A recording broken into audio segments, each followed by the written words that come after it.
The topics and opinions expressed in the following show are solely those of the hosts and their guests and not those of W4CY Radio, its employees, or affiliates. We make no recommendations or endorsements for radio show programs, services, or products mentioned on air or on our web. No liability, explicit or implied, shall be extended to W4CY Radio or its employees or affiliates. Any questions or comments should be directed to those show hosts. Thank you for choosing W4CY Radio.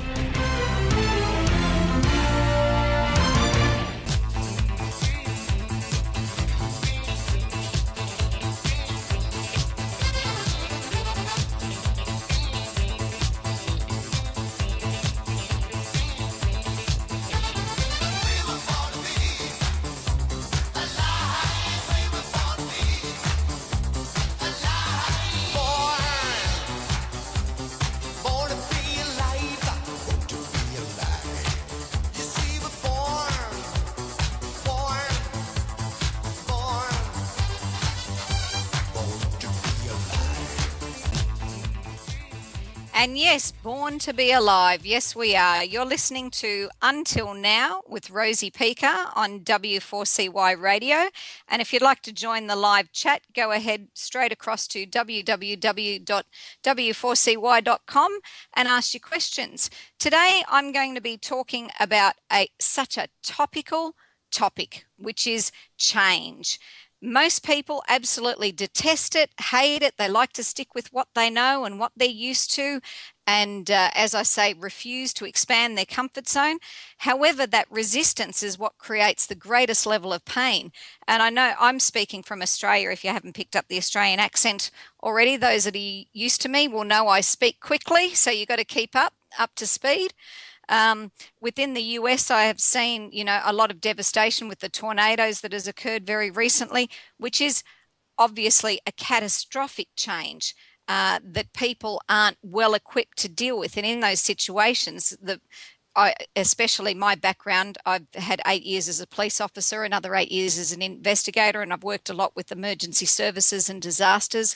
I've been in the tsunami disaster in Indonesia that wiped out almost 200,000 lives in one fell swoop shortly after the incident occurred. So I certainly have a fair level of expertise within this situation. And the most important part, as people are saying, that is reported on the media, is it's lives that matter. Not the things, not the property, it's lives. And lives matter not just when there's a catastrophic change. Lives matter at all times. It's just our attention is brought to such a keen edge of focus during catastrophic times.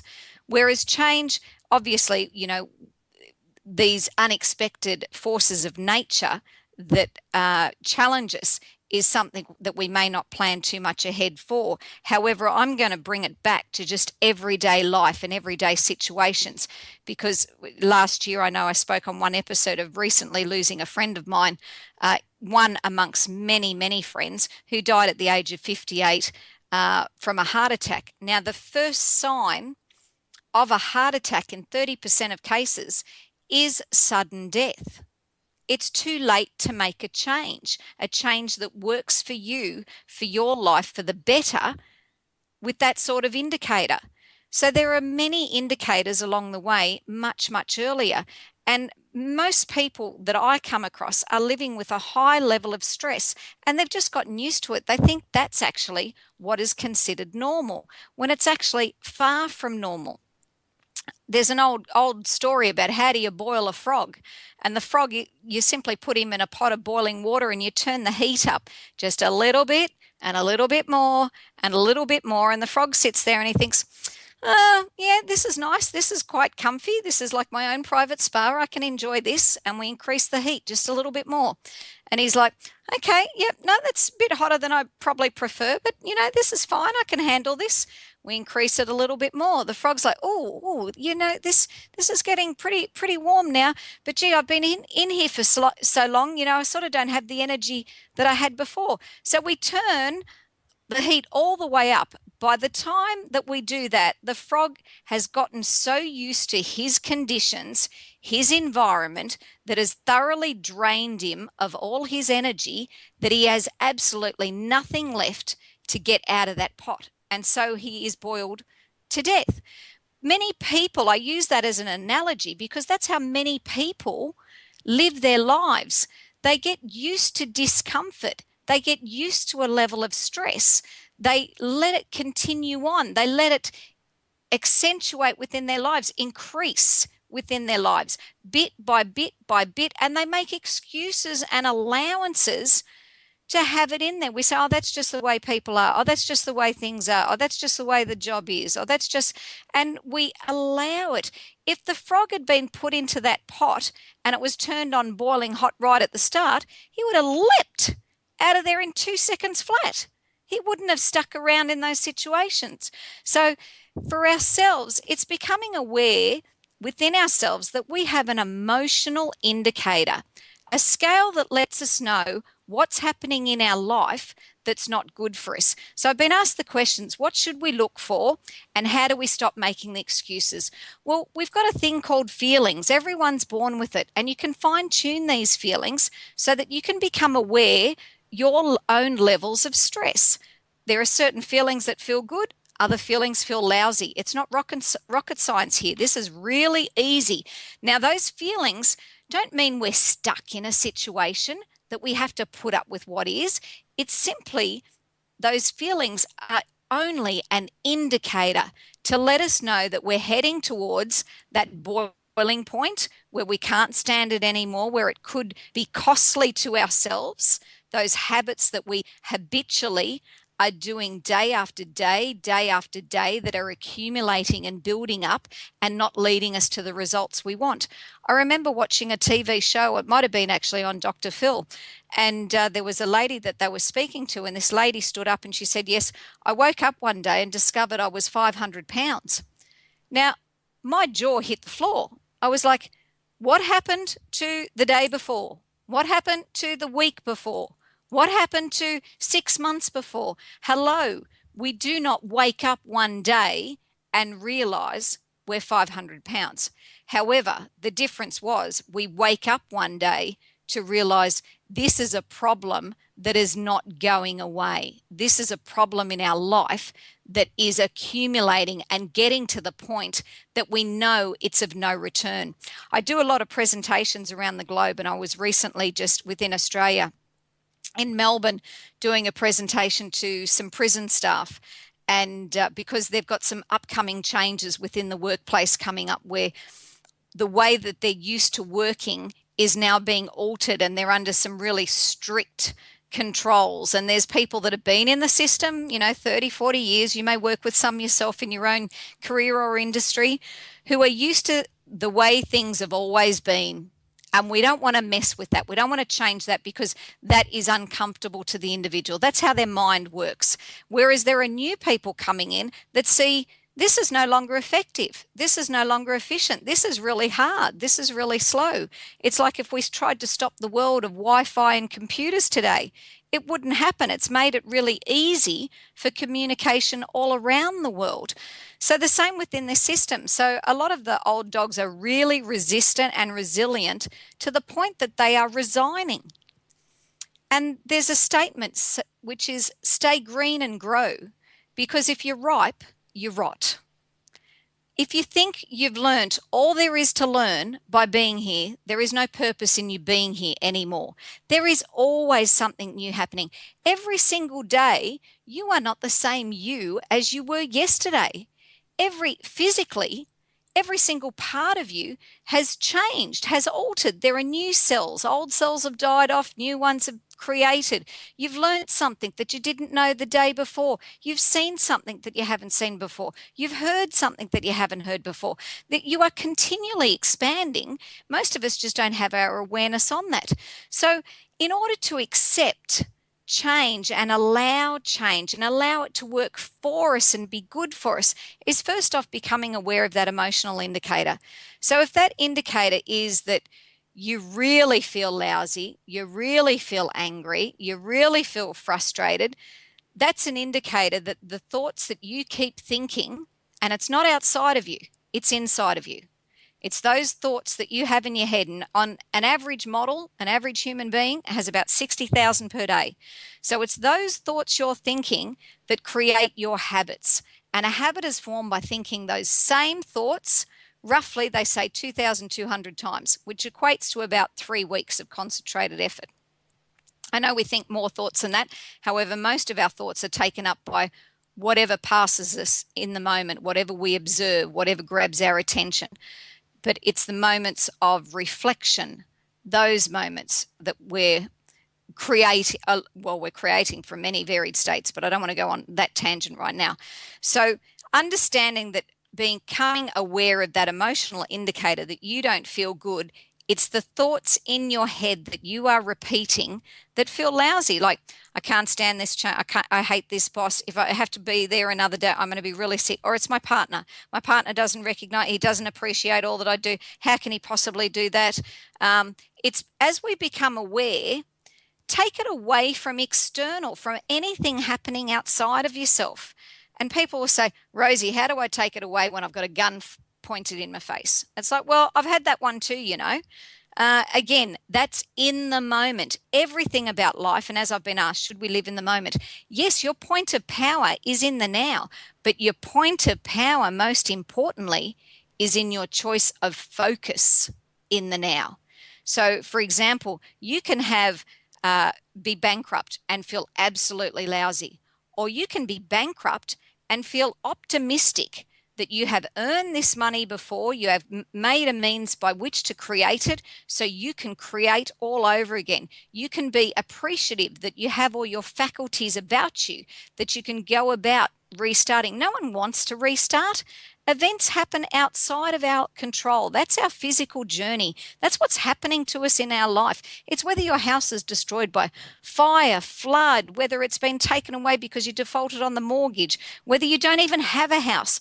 It's irrespective. Externals, your outsides, don't dictate what occurs on the insides. That's your domain. That's your point of power and your point of focus. And if you get that right, it then has a flow-on effect. What you have interiorized soon becomes what's exteriorized, what happens in your outside world, in your everyday reality. It makes a change. I can't say how long it will take to make that change. I just know from having worked with thousands of people around the globe that it's no point changing everything out there, because it will soon revert back to reflect what you've got going on inside.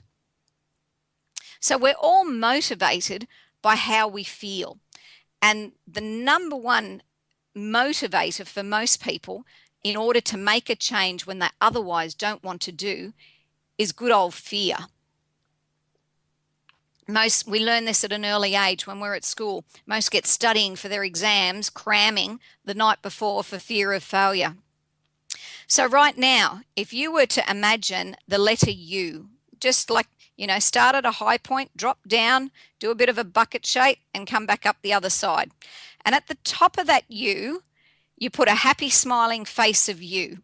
That's your ideal. That's where you want to live life, at that space where you are joyful, where you realize that you are a creator, that absolutely nothing is outside of your abilities, that you are an unstoppable force and you can channel that unstoppable force of energy towards any direction you desire. That's the epitome of absolutely everything that you look at, that you can see its ideal state, ideals in your relationships, ideals in your finances, ideals in your career, ideals in your health, ideals in every area that you put your attention on with your focus. Think of the absolute best. Now, if you start to think of the absolute best and the little voice is going in your head, what a load of crap. I got this going on. I got that happening. How can that possibly be? What a load of rubbish. That just is another indicator. It lets you know those thoughts can't be accepted by you now. It's like when you have electronic key cards, that when you go into a security building and the electronic key card will only let you pass certain areas that you're authorized to pass, but it won't let you go any further. Right now, your energy state, the frequency that you're running on, the attitude that you have, that attitude determines that altitude that you can go to on that big U. So you haven't got access to all the way up top yet. So let's go way down the bottom of that U. And way down the bottom of that you is the epitome of everything human beings don't want in their life. It's apathy, it's exhaustion, it's fatigue, it's rage, it's all that level of energy that makes life so extremely hard and so difficult. And at the bottom of that you, we say that's just how life is. We say that's just what we've copped. That's just the deal I've gotten in life. So we'll call that the I hyphen deal, meaning that's the deal that you've got personally, because that's the frequency that you're running at. And most human beings, we go up and down this barometer of this U. And I use the image of the U because I do a program that in all my presentations called How You Differ is the Key to Success. And I share 7 strategies of how to make changes in your life. But the most important one is that very first one, which is that U. So if we start at the very top, that we're at a joyful state, all of us through experiences in life. So if you jump, you dip straight down, but you've got the momentum to carry you straight back up the other side, all the way back up to the top. That's the beauty of starting at a higher point, that no matter what happens in life, you've got that momentum to bring you back up. That's what's called in our physical bodies, it's called homeostasis, which means our body will always try to get us back to great health if we would just let it. So too with life. It will let us float. It will let us cruise. It will let us have things easy and an enjoyable aspect if only we will just let it, if we will just allow it. But many of us are entrained and ingrained by many others that life shouldn't be easy. Life should be, anything worth having is worth doing it hard and striving for, and that challenge. Yes, there can be challenge that is enjoyable, but also challenge that's really painful. And only you yourself will know by the thoughts going on in your head whether it feels good or it feels lousy. That's your indicator that it's not working for you. Many people look at what I do and they're surprised that I talk about that I'm a lazy person, because I like to do the most and get the least. And, I'm now writing my 5th book. I'm featured in another 3. I've traveled the globe many places, presenting what I do. And I do this all quite easily. Now, that's not to say there isn't effort required in writing those books. Yes, there certainly is. However, I break it down, bite-sized pieces, chunk by chunk, do it bit by bit, and I don't wait till the end of the book to feel excited about it and pleased that I've done it. If I write so much as 1 sentence, I'm doing my own yay, Rosie, go Rosie party. The reason why is because that's moments of my life. Every moment of your life, find a way to celebrate it, what you are doing and what you're achieving. I learned this the hard way. I was the type of person that, it didn't matter what I did, I still didn't feel I had achieved or done enough. That was my internal thermostat that I had incorrectly set from childhood. So I was off trying to save the world and rescue everybody, and then I'd feel that I had value, I had worth. Wrong way entirely. So much of my time was spent with thoughts like, that I'm not that good. I'm not as good as others. I can't do what others can do. That's just not for me. I had to discover how to rework my own thoughts, and I was no longer measuring myself up against another individual. I was measuring myself up against me alone, where I've come from to where I am now. So start to acknowledge and appreciate the amazingness and the awesomeness that is you, that you bring to every day. And that's not measured by externals. That's measured by internals, those relationships. Remember, people that have lost everything, what they value is that still having life, still having the lives of those that matter. So right now, whilst living and whilst not in a state of loss, is the exact time to really appreciate all that we have that matters. I'm asked the question, how do we wake up and change? For some people, including myself, it involves hitting rock bottom. It's only when we hit rock bottom, the old saying is, you've only got one place left to go, and that is back up. For other people, they determine through their thoughts and their feelings that this isn't feeling good. It's an indicator. If I keep continuing in this direction, it's not going to suddenly improve. It's up to me. And if we have a statement that life is not easy, it won't become easy. It starts with our thoughts. Life can be amazing. Life can be astounding. Life is incredible. That is, to me, what life is. And every day I'm appreciative of all that I put my focus on, which is my attention, that is easy, that is effortless, that is enjoyable, that is exciting, that is energizing, that is ecstatic. There is so much that is available. The difference is our attention on it, or is our attention on that other stuff? And most people's lives are defined by problems. We like to talk problems, repeat problems, watch problems, regurgitate problems, blah, blah, blah, blah, blah, and it continues on and on and on.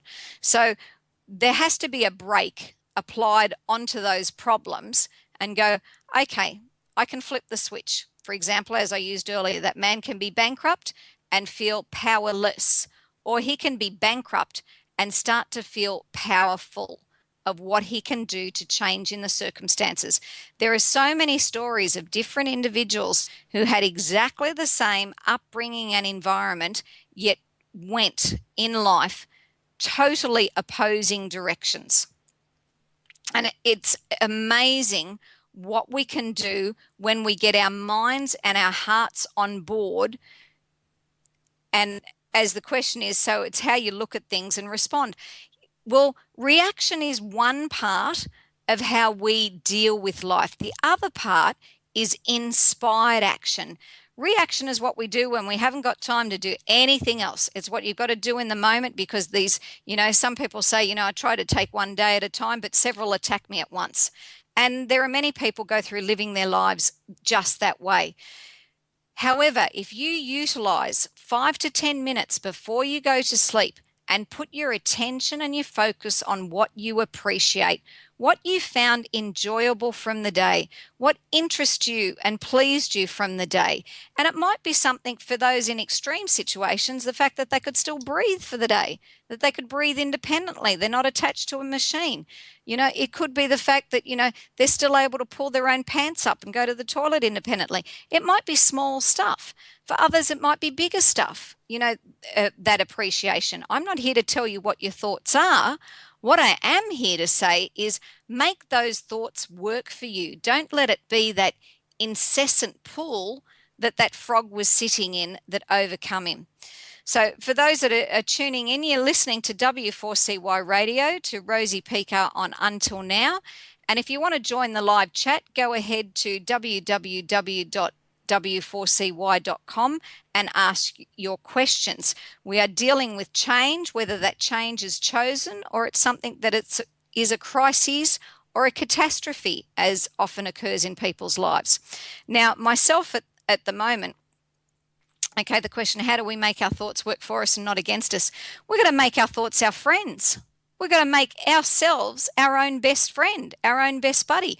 I tell people, start with something simple. Most people get up in the morning and they look in the mirror and they find fault or find a complaint. They go, oh my God, look at those wrinkles. I didn't have them before. Oh my God, look at that. That's sagging further south than it ever did before.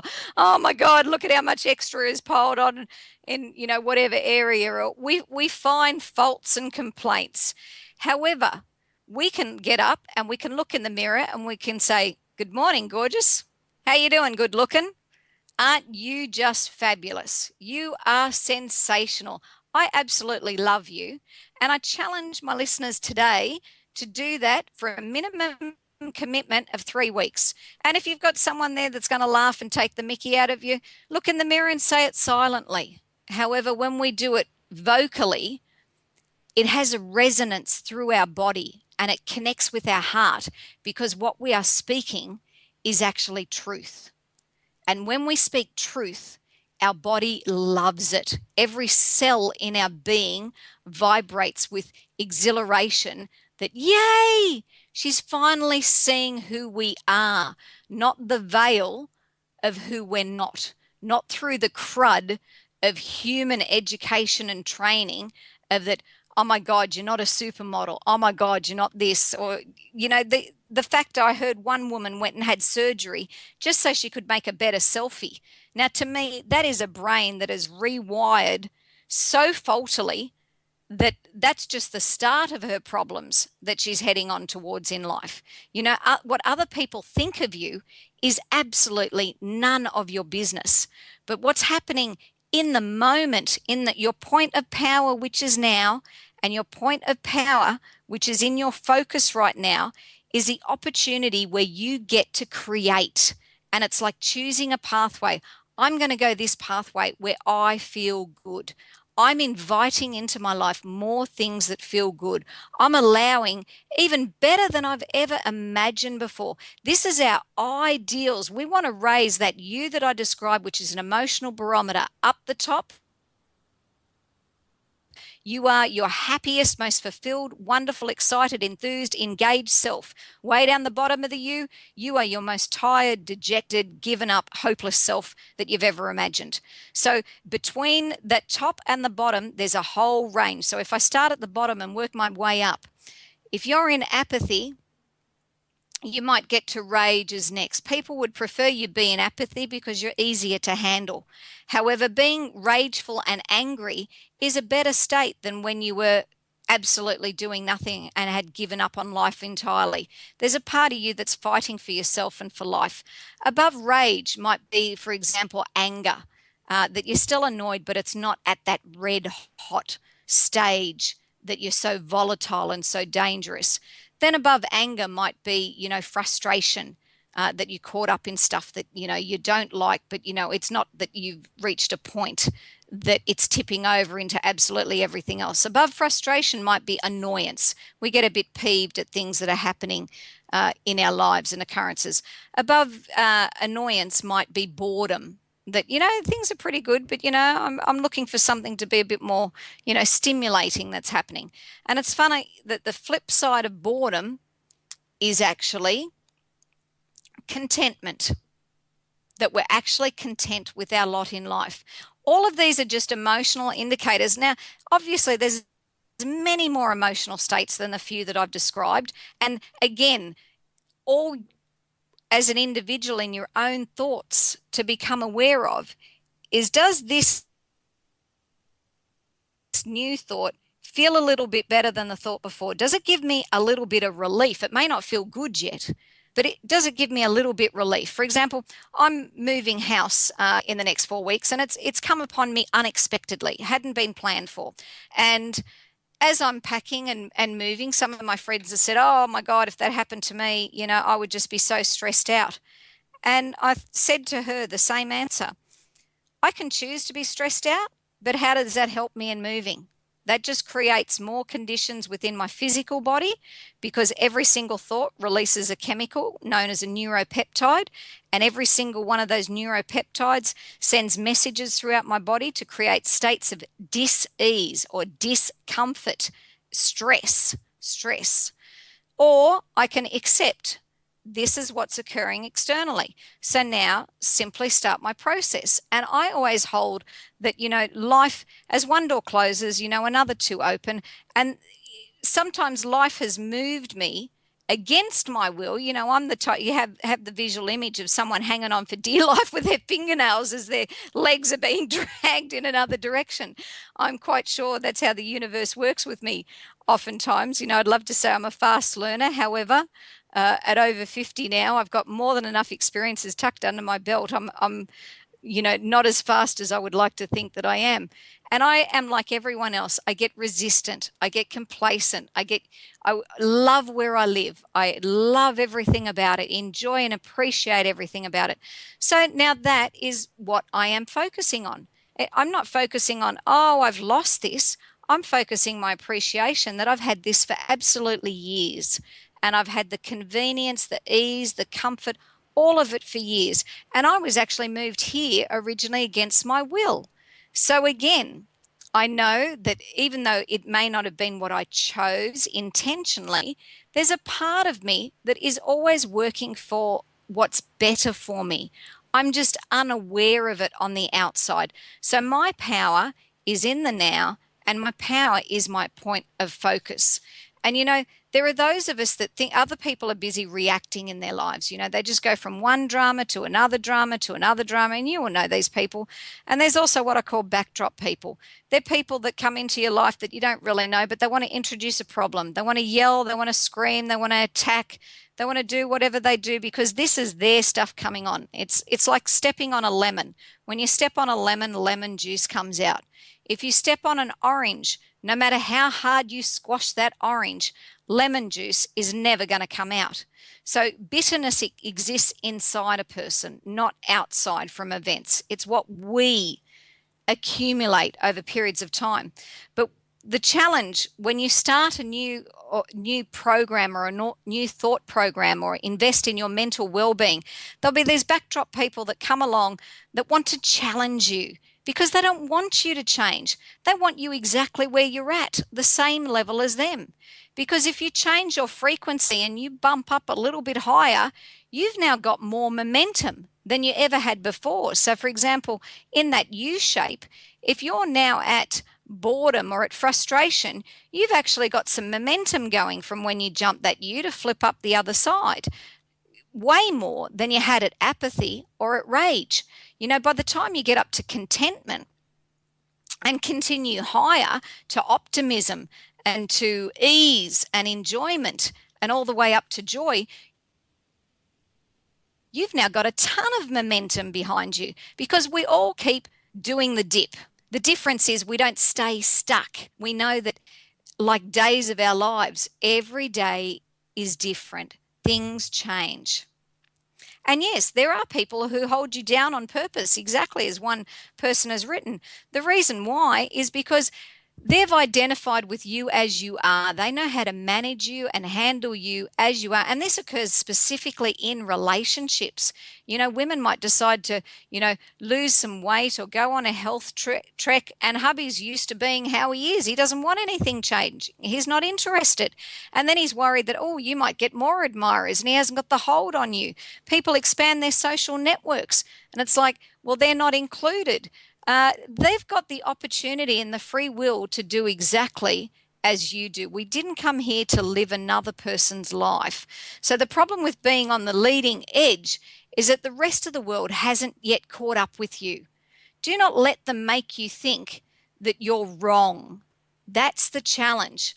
So you've got to become aware that you are becoming. It's nothing to do with what you've been. The past is past. It's finished. It's done. Release that. Right now, you are becoming. Coming is the important part of that phrase of how you will be. So what is coming of how you will be is what you are intending through your intentional, directed focus and attention moment by moment. Now, most of us don't keep our attention on, every minute of every day. However, what I would ask is that you choose to become selective of what you're allowing into your life. So if there are toxic people, toxic habits, toxic pastimes, any of those toxic things, let them go. They're up there with the frog and that water heating bit by bit more and more, and we just allow more of it in. And the prison, I used a very blunt example for them to understand. As human beings, we would not walk out onto the street and pick up a bit of dog poop and bring it in and sit it in our lounge room. And we wouldn't do it day after day. Go out there, pick up more dog poop, bring it in, sit it in your lounge room. Again, week after week, out there, picking up more dog poop off the sidewalk, bringing it in, sitting in your lounge room. You can envision what your home would be like after only a very short period of time. Now, as one person said, well, it's your shit. As soon as you pick it up, yes, it is. It's your crap. You are the one who is attached to it. You are the one who has taken ownership of it. You are the one who is allowing it into your own private space and domain. That house is your mind. It is your thoughts. It is what you are continually caught up on. So if you're finding ways to criticize, you're finding ways to condemn, you're finding ways to keep focusing on the problem, the people that did wrong, things that haven't worked out right, that is equivalent to that crud that you are picking up and putting in your space. And then all of a sudden you want to have a heavenly life. It ain't going to happen. You have got equally the same opportunity. Instead of picking that crap up and putting it in your house every day, you could be out there picking roses. And I'm going to use roses because of my name, Rosie. You could be out there picking up roses and bringing them into your house every day. Now, again, after a short period of time, the scent, the environment, it's totally different. They are literally chalk and cheese. That's why people who are still picking up that crud every day and bringing it in don't get you. They don't understand. Why do you think everything's coming up roses? Can't you see this crap that's everywhere? They want to draw your attention to it. And again, that's where when people want to talk problems to me, my first answer to them is, and so what's good about that? People go, scratch their head in there. Rosie, you haven't obviously heard me. I told you there's blah, blah, blah, blah, blah. And they run into their blah, and it's a verbal vomit of whatever it is. And again, I say, well, if you were to find something good about that, what would that be? And they're still scratching their head. Go, Rosie, you're obviously not getting me. And that's correct. I'm not allowing that crud into me, because until they can start to see something that has value in that situation, they're not ready to move out of that situation. And I'm of no use to them whatsoever. So there's a deadly conflict that people have in choosing to be right. And people will go to their graves wanting to be right. And right, there are, right fighters, right defenders, and then there are the people that are just rightios. They're not attaching to other people's stuff and bringing it in. That is the difference that we can choose. That is our point of power. So in order to become more successful within your own lives on a day-by-day strategy, now, this is not monumental change that we do in one day. If you choose it to be, it can be. However, I like things to be easy. I go for 1% change. And I think everyone can agree they can change their habits that aren't working for them, that over time have accumulated into a result that they don't want. And everyone can identify what that habit is. I ask for a 1% commitment to make a change. What's the exact opposite of that habit? And then once you make that change, to commit to that change and make it continual. Because over the period of day by day by day, if you imagine your comfort zone, and your comfort zone was, say, the size of a tennis ball, and you had that tennis ball in your hands, and what there are things to experience in the world was the size of a basketball court, and you sat that tennis ball in the middle of that basketball court, there's only so many things you can do that let you feel good in the world, which is the space the tennis ball takes up. Now, if I expand my comfort zone by 1%, just that little bit, it's grown a tiny bit bigger by 1% from the size of the tennis ball. Outside in the basketball court is all the things we as human beings fear. It's death, it's taxes, it's rejection, it's, illness, it's all sorts of problems sitting out there in that space. However, going back to our tennis ball in the middle of the basketball court, we continue to expand how we feel by trialing a few different things that we haven't done before, just a little bit, inch by inch. It's got to be a cinch. So we do bit by bit, expand 1%, and it expands 1% holistically, like in every direction. That tennis ball has now grown to the size of a basketball. So we've got more ways to feel good and less ways to feel bad. As we commit to expand 1% continually, this basketball is now expanded and expanded and expanded and expanded and expanded, and there is no limit, because it all accumulates. It all adds up. So I would challenge that you bring your point of awareness onto more things that you want, and less things that you don't want. That is your attention in the moment. That is your focus in the moment. And it is from there that you are becoming. It's not what's been, it's what's coming up for you. Allow yourself to be surprised by life. Use the statement, life is surprising. So we get up in the morning, hey, they're good looking, good to see you, gorgeous. Gosh, you're sensational. I love you. So we've done our statement to ourselves. We've given ourselves mere seconds of love and appreciation. We've energized those cells. As we drink our water, send a message to the water that informs you from the inside. I'm so appreciative of what I have right here and now. Take just 1 minute to look around you at all the things that you have that you appreciate. We keep this focus by fine-tuning it. We can either dial up the drama, which runs us down the bottom of that U to that ideal, what we cop in life, or we can dial up the appreciation and go straight back, further back up towards more states and a frequency and an altitude of our attitude that feels a lot better. And we keep that focus by setting the intention. It's as pure as that. We make it our true north.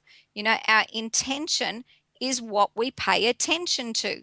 If you're going to pay attention to all the dramas and all the events and problems and challenges and difficulties that are happening in the world, you're sinking. You're layering that crud that you picked up from outside all on top of you. You brought that into your house. Your house is your private, pristine space. Select the things that feel good. Watch a show that, cats and dogs mixing it up together, laughing. Enjoy that place and space. Now, myself at the moment, I'm just into, I've been physically changing my body because over the Christmas period, there's a lot of toxins come in from all the stuff we eat and being social and, catching up with many other people. And I'm a small person. I'm only just over 5'2". And that's with high heels probably. Makes no difference. I'm still that unstoppable force, irrespective what height you put me in. And I had put on 4 kilos in 4 days, and I thought that is just ridiculous. And my body just doesn't handle, heavier and heavier weight. And I live up a couple of flights of stairs. So the thought of moving and having to traipse up and down these stairs, not only with heavy boxes, but also my heavier frame, was too much for me. And I did a fast last year, so I thought, I'll do that this year because A, it will help me lighten up, but also it helps release all the toxins and the crud that we put into our body. So I'm on day 12 of this fast, and all is going really well at this point in time. But the mental challenge was becoming aware that even though I went to lunches and I went to dinners and other people were eating lovely food around me, this is a water fast that I'm doing. But I do have turmeric in the morning and a bit of lemon and some chlorophyll. So it's not strictly a water fast. But you can go up to 40 days on a fast like this and then run a marathon. My mate Don Tolman does this, and he's in his 70s. So anyone can do it. But the important part of this is what do you do to fast? You simply stop eating. There's lots of information online for that you can go and seek. But every time I actually pull a card from the Abraham deck, because I love Abraham Hicks and all their information that's shared by Esther Hicks. Abraham Hicks, incorrect. Abraham is the energy channeled by Esther. And it says, my what is need not influence my what is becoming. So what is outside of you need not influence what you are changing and altering to. So whilst I was going to lunches and dinners with people eating some of my favorite foods in front of me, my thought wasn't one of denial, such as I can't have that. Because as soon as you start thinking like that, that's like a penalty to yourself. My thoughts instead were, right, when I'm finished this fast and, I've slowly broken back into eating again, I'm coming back and I'm having you. I got a date with this dinner. So that's a choice of mind again. So again, people that are successful and living wonderfully, don't look at them and belittle that, because that's a message to yourself then that that's not for you. Allow it in. So that's wonderful. The fact that what one can do means more of us can do. And just to finally answer some questions here, how many days do Do you start with, well, again, each person is individual. So the fact that, for me, I wait until my tongue is clear, no longer coated with a crappy toxic taste. And today it's day 13 of the fast. So I must be nearing finishing because it's much better. But each individual will start for themselves. I would suggest starting small, which is maybe 3 days. And because you will detox nastily during it, especially the more foul you are on the inside, the more foul is going to be the experience that you go through when you do it. But in closing now, I'd like to remind you to click on my Facebook or click on any of the links there, to like, share on Twitter, share with others. There's only one way that we grow, and that's from the people that we know. So until next week, I look forward and appreciate all of your time and enjoyment in listening. Till then, I'll talk to you next week.